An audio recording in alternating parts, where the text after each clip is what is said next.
నాన్న లంచ్ చేద్దాం త్వరగా ఇంటికి రా అని ఇవాల్టి ఆంధ్రజ్యోతిలో ఒక ఆర్టికల్ వచ్చింది, ఒక న్యూస్ ఐటమ్ వచ్చింది.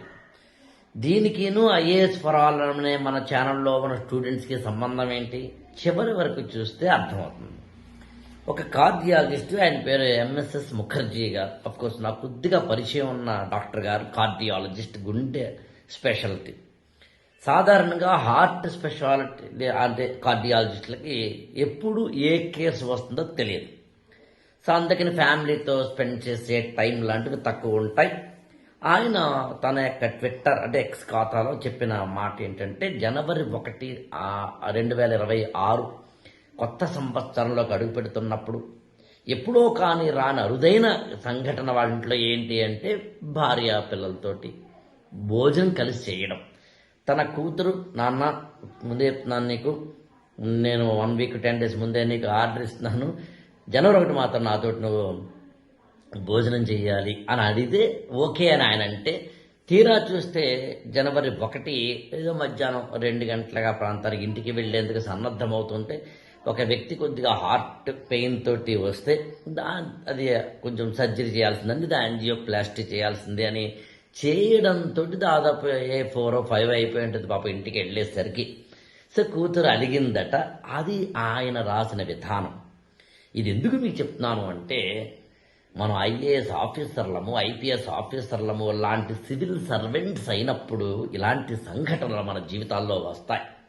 మీరు ఐఏఎస్ ప్రిపేర్ అవుతున్నప్పుడు ఎప్పుడైనా మోటివేషన్ తగ్గిపోతే సమాజ సేవలో, ప్రజా సేవలో మునిగిపోయే అవకాశం, అరుదైన అమృతమైన క్షణాలు మీ జీవితంలో రాబోతున్నాయి. మీకు బెస్ట్ ఎగ్జాంపుల్ చెప్తాను. డిసెంబర్ 31 అర్ధరాత్రి అందరూ రోడ్ల మీద తిరుగుతూ ఉంటారు.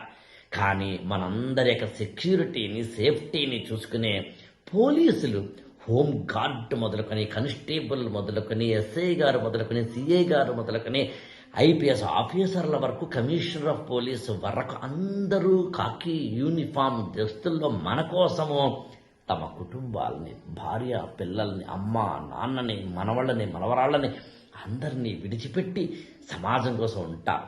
ఎప్పుడో ఎక్కడైనా ఒక వరదలు వచ్చినాయి అనుకుందాం, మీరు ఐఏఎస్ ఆఫీసర్ అయినప్పుడు, ఏదైనా ఒక అగ్ని ప్రమాదం లాంటివి జరిగిందనుకుందాం, మీరు ఒక ఐఏఎస్ ఆఫీసర్ అయినప్పుడు భార్య పిల్లలతోటి ఉంటాను అంటే కుదరదు. అది పండగైనా, ఫంక్షన్ అయినా, ఒక మంచి పార్టీ అయినా, సరదాగా కాలక్షేపంగా ఫ్యామిలీతోటి గడుపుతున్నదైనా, సమ్టైమ్స్ వెకేషన్కి వెళ్తున్నదైనా, నాకు తెలిసి సమాజంలో ఇలాంటి అరుదైన అత్యవసరమైన సంఘటనలు 4 రంగాల వాళ్ళకి జరుగుతాయి. 1 పొలిటీషియన్స్కి, 2 అఫ్కోర్స్ మనం మాట్లాడుతున్న సివిల్ సర్వెంట్స్, అందులో ఐఏఎస్ ఐపీఎస్లకి ముఖ్యంగా, అలాగే డాక్టర్లు, అందులోనూ మళ్ళీ కార్డియాలజిస్టు, న్యూరాలజిస్టు లాంటి కొన్ని ప్రత్యేకమైన అత్యవసర విభాగాలకి, 4వది కొంచెం సినిమాలో పనిచేస్తున్న వాళ్ళకి హఠాత్తుగా రేపే షూటింగ్ రండి అంటే పాపం ఫ్యామిలీని విడిచిపెట్టి వెళ్ళడం. ఏది ఏమైనా పనియే పూజగా, అంటే వర్క్ ఈజ్ వర్షిప్గా, డ్యూటీయే దైవంగా భావిస్తేనే ఇలాంటి వాటిలోకి వెళ్లాల్సి ఉంటుంది.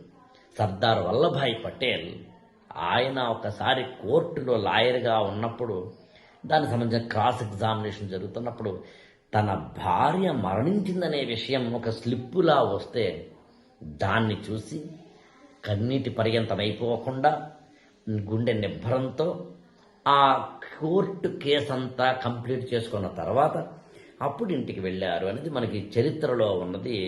దాని అర్థం డ్యూటీని చాలా అంకిత భావంతో తీసుకున్నప్పుడు, డెడికేషన్ తోటి చేసినప్పుడు మాత్రమే సాధ్యమని. ఇలాంటి ఐఏఎస్ ఆఫీసర్లు నేను కూడా ప్రత్యక్షంగా నా జీవితంలో చూశాను. అంత మాత్రమే కాదు, నేను అంటే పేరు చెప్పకూడదు కానీ ఒక ఐపీఎస్ ఆఫీసర్, ఆయన ఆఫీస్ ఛాంబర్ నేను కూర్చున్నప్పుడు ఎవరు వచ్చినా కూడా తన పర్సనల్ నెంబర్ ఇచ్చి, ఇది మాట్లాడుతున్నాను దాదాపు 25 ఏళ్ల కిందట. అప్పట్లో పర్సనల్ నెంబర్స్ ఇవ్వడం అనేది లేదు. ఇవాళైతే కనుక మన వెబ్సైట్లోకి వెళితే మీరు ఏ జిల్లా, ఏ ఆఫీసర్ నెంబర్ అయినా కానీ తీసుకోవచ్చు. అప్పట్లో అలా ఉండేది కాదు. ప్రతి ఒక్కరికి ఆయన నెంబర్ ఇచ్చి, మీరు ఏదైనా సహాయం కావాలంటే ఫోన్ చేయండి అన్నప్పుడు నేను అడిగాను, అదేంటి సార్ మీరు ఇంతలాగిస్తే ఎవరైనా ఫోన్ చేస్తే డిస్టర్బెన్స్ అవుతుంది కదా అంటే, తప్పదండి, నేను ఎంచుకున్నది ఏంటి, ఒక ప్రధానమైన ఐపీఎస్ అంటే పోలీస్ ఆఫీసర్. ఒక పోలీస్ ఆఫీసర్గా నేను ఉన్నప్పుడు ప్రజా జీవితంలో ఉండాలి, ఉండక తప్పదు. ఉండగలిగితేనే ఈ యూనిఫామ్ వేసుకోవాలి, లేదా తీసేసి పక్కన పెట్టేయాలి సార్. సేమ్ నాకు ఒక డాక్టర్ గారు కార్డియాలజిస్ట్గా ఆయనతో కూడా ఆయన ఛాంబర్లో కూర్చొని ఏదో మాట్లాడుతూ ఉంటే వచ్చిన ప్రతి పేషెంట్కి తన ఫోన్ నెంబర్ ఇస్తూ ఎప్పుడైనా ఫోన్ చేయండి అన్నారు. నేను ఒక గంట అయిన తర్వాత అడిగాను, ఏమండి మీరు ఇంతమందికి ప్రతి పేషెంట్కి మీ ఫోన్ నెంబర్ ఇస్తే వాళ్ళు అర్ధరాత్రి 2ంటికో కొద్దిగా గుండెలేదు అలజడిగా ఉందండి, మీకు డాక్టర్ గారు అంటే మీకు డిస్టర్బెన్స్ కదా అంటే, తప్పదండి మనం ఉన్నది కార్డియాలజీలో కదా అని.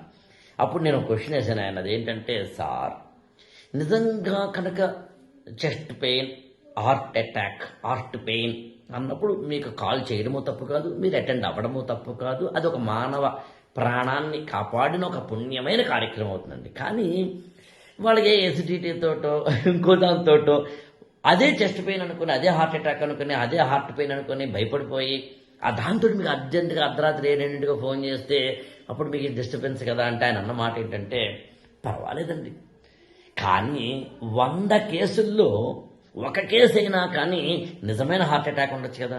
మీకు సన్ ఆఫ్ సత్యమూర్తి సినిమాలో ఒక డైలాగ్ ఉంటుంది, నాన్నా పులి వచ్చింది అంటే ఆడెప్పుడు అబద్ధాలు ఆడతాడరా, నిజంగా పులి రాలేదులే అని అనుకున్నప్పుడు తండ్రి ఇక్కడే ఉన్నాడు, పులి నిజంగా వచ్చినప్పుడు వాణ్ణి తినేసింది.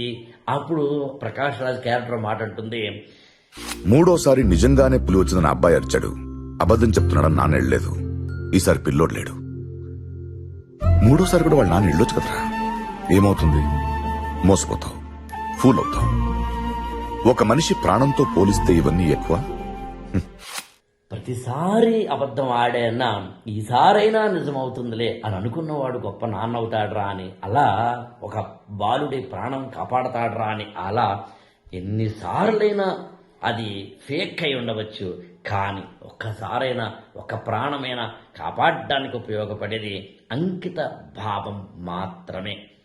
ఐఏఎస్లు ఐపీఎస్లు మీరు అవ్వాలని కోరుకుంటున్న సమయాల్లో నాకు ఇలాంటివి చాలా గుర్తొస్తూ ఉంటాయి. I wish you all the best. మీరు ఐఏఎస్లు ఐపీఎస్లు అయిన తర్వాత సమాజ సేవకు ఎక్కువగా ఉండేందుకు ఉపయోగపడాలని, అందుకే మనం అసలు ఆ సర్వీసులోకి వెళ్ళాలన్నది నా కోరిక. ఐఏఎస్ ఫర్ ఆల్ ఛానల్ని సబ్స్క్రైబ్ చేసుకోండి, లైక్ చేయండి, షేర్ చేయండి.